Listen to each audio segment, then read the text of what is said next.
It's nice to speak with you again, Tom. It's been a while since we've talked and did an interview. So today we're going to start a three-part series regarding supply chain talent and logistics and supply chain talent challenges. Today we're going to talk about generational challenges and turnover. Before we start, can you provide a brief background of yourself? Yes, I am at present the president and CEO of Catan Services Group. We're headquartered in College Station, Texas. We are a logistics and supply chain training and consultancy firm. We specialize in 4 specific areas: purchasing and procurement, material handling and inventory control, warehousing distribution, and freight traffic and logistics. Okay, thank you. Well, my first question is, what do you think about the impact of millennials on the supply chain as jobs to fill will increase by 25%? Well, according to a recent materials handling institute report, and that's where I really got the focus for this, the logistics business will be looking to fill about 1.4 million jobs, which is roughly 270,000 per year by 2018. And the problem with the millennials is that there's 80 million millennials out there, or Generation Y, as some people call them, versus 79 million boomers, baby boomers, like myself. In the supply chain, we're only starting to figure this out. The reason is there's a major human resources challenge that I don't think has been looked at by a lot of companies, because a lot of people are worried about, from 2008 and probably until the last 1 or 2 years, really how they're going to survive. The industry right now needs highly skilled individuals, trained and qualified, and not only be trained and qualified to address the demands of an increasingly sophisticated supply chain. ThomasNet.com just did a recent survey called Industry Marketing Barometer. 78% of the respondents described them as 45 to 65 years of age, and of these, I believe more than a third were 55 to 65. That means baby boomers are aging out. And it's not just the management that's going great, it's the people who actually do the work. Guys who have been there for 30 or more years are aging out. The person who processes a purchase order, the person who works the warehouse floor, the guy driving a truck, the person conducting an inventory. They expect Generation Y to make up 75% of the workforce by 2025. And right now you have a lot of older employees exiting in droves, which means we got a brain drain. And that's my concern. As an experienced workforce retires, a lot of these competencies that these people have will be departing along with them. Because companies focus from the survival method in the new normal, as I call it, or as other people have mentioned it, they've overlooked inadvertently the supply chain talent crisis that looms ahead. Namely, how do you recruit, train, develop, and retain the supply chain talent once you get them? Because we have a shrinking supply chain workforce that will reach retirement by 2015. And worse, it's not just the talent, it's very competitive. There's just not enough replacements projected to fill the needs of those people who will be retiring. You just mentioned that 25% of a shrinking workforce will reach retirement by 2015. If this is the case, then how can we overcome this rapid turnover of talent and experience? Well, for me, I think we should focus on something called tribal knowledge. That's a term that's been bantered around for a number of years now, kind of loosely defined as unwritten know-how that's required to do your job. Some people refer to it also as a knowledge known but undocumented. And that's the information that gets handed down verbally from one generation to another generation. In a perfect world, it'd be great to have all your supply chain logistics processes fully documented. Therefore, any new millennial could come in, read a system manual, a policy procedure manual, and they know everything about their job. Unfortunately, that's not the way it works.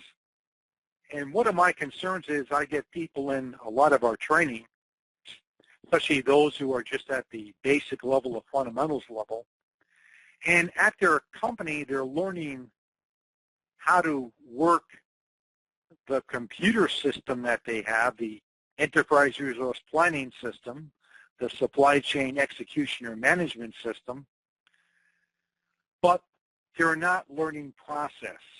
And we always tell them, we're going to teach you process so you know why what you do.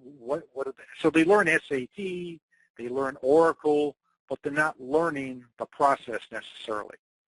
And I think right now a lot of baby boomers are going to retire, and they're going to take a lot of this tribal knowledge that they have, it's going to leave with them. A good deal of this knowledge is not written down. It usually exists in their heads for many supply chain functions. So the major objective I think that millennials should do is to download the baby boomers' brains, get their knowledge documented before they get out the door. Now, my concern also is to think, I say, how do I take that 40 years of experience that I've accumulated? Can I download that to a computer? And the likelihood of that happening are probably too monumental to overcome, simply because of the different ways that how I look at things or make decisions. The good news, I think, for tribal knowledge is it's going to force your experienced baby boomers to tutor and coach some of these millennials that you're going to hire, so they can pass on their knowledge from one generation to the other. And the best way to do this is what we call storytelling. It's a great way to guide people on values and priorities, which help promote the desired behaviors, and to share learning. Learning is not just book knowledge, it's experiential. So if we can use one's life experience, that's a sure shot success that we can use as a strategy for training the millennials as replacements. The stories that can be used by a baby boomers as a tribal knowledge holder, they can use that to elaborate on the experience and the skill. It could also influence the millennials' thinking or their approach to work and the value it can provide. A lot of these millennials are not, when I grew up, I worked many jobs, going through school, high school, college, etc. A lot of them aren't doing that, maybe a part-time job, or they do an internship. So they really don't know how to approach work in the cases that a lot of the baby boomers might have had. And as a baby boomer, I feel that our recollections of what we've done before help us to grasp the unique pattern of a current logistics or supply chain situation. That's based upon a pragmatic ability, once again experiential, to absorb a vast flow of information to distinguish what's essential in the currency of the events. How do you take the things that go together and the things that will never go together? And so I think the baby boomers, as experienced people, we have a vast repertoire of supply chain events that we've been involved in situationally. And we can probably give some decision models or making models to current circumstances so we can help them judge what's important, what is not. Who you can persuade, who you can't. What has worked, what hasn't. And less likely, we won't be taken by surprise, and millennials won't be taken by surprise. There's an old saying, experience and knowledge leads to wisdom. Knowing what you can and cannot do is probably one of the keys to making the right choice. Remember, the lack of experience gained through trial and error, which is how many baby boomers learned, millennials will gain over time. But if I, as a baby boomer, where I've already accumulated that baptism by fire experience, can pass it on, that's going to help the millennials integrate better into the supply chain area. How do millennials' expectations match current supply chain resource constraints? A lot of people will look at millennials and they'll mention about the bad traits they have. I think millennials can add immediate value today because supply chain technology is a resource issue. And for many companies, it's very, very important for the year 2025. I believe firmly that technology is a force multiplier. It can enable efficiencies that require less people. And ironically, that's one of the problem areas we have, is that we're not going to have enough people to replace the baby boomers who will be retiring. So this is one way where we can have a dual purpose. We can satisfy the need to have less people, and we can satisfy the millennials' appetite for anything that's technological, where it's effective and a cool way to work. Ultimately, supply chain technology enablers like RFID tags as examples are what is going to enable the supply chain to succeed in the future. And people always talk about big data, analytics, and supply chain technology. I think three ways that we can overcome these struggles for millennials in the supply chain environment are, number one, we have a sense of culture and community. They're very big on that. So companies have been around. They have some culture there. There's some corporate culture. They operate together. There's more of a collegial atmosphere. They're also going to want to be in flatter, less hierarchical organizations. The old stovepipe organizations probably aren't going to work. And they're also more apt to work in a social and collaborative environment. And that's an excellent area where millennials can add value because teamwork, project management approaches.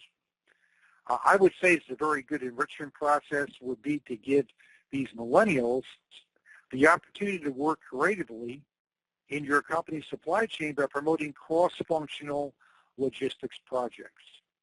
Ever since the new normal happened as a result of the Great Recession in 2008, we've been prompted to set up multidisciplinary teams so we can identify new methods, techniques, and ways to control cost, gain visibility, and increase supply chain efficiency to raise the bar.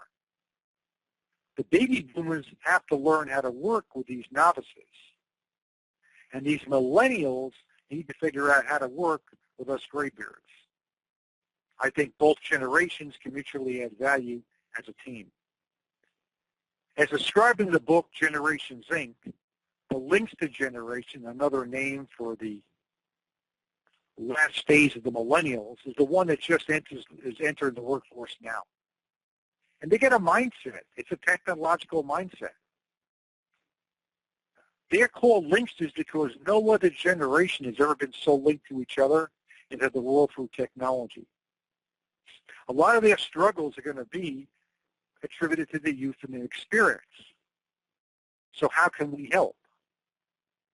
Orient them to the obvious.